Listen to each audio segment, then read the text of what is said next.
Let us try to create another type of hole.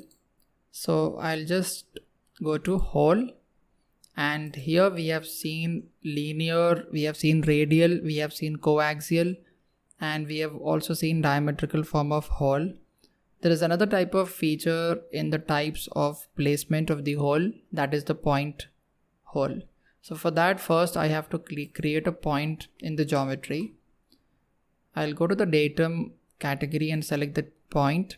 Now if I want to create a point, say on the surface, let me create a point on this base right now.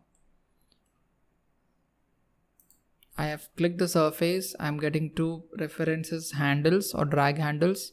I need to assign the reference. So I'm selecting a plane and surface. I can change the distances between them, 100 or 150. So the point is located with respect to x and y distances, and I'm simply pressing OK. Now I have a point on the screen. Let me just go to views and create a tag for it. Turn on the tags for the point. So this is the point 1 represented by pnt1. Now I can simply create a hole directly on the point. So I will not be required right now to assign any references.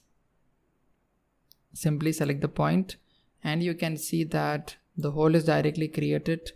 I am not having any reference handles right now, or the drag handles which I generally call it. I have the hole directly generated on the point which I have created earlier.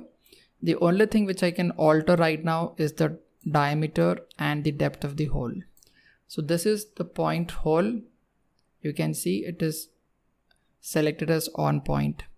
So this was the next type of hole. Let us continue our discussion further.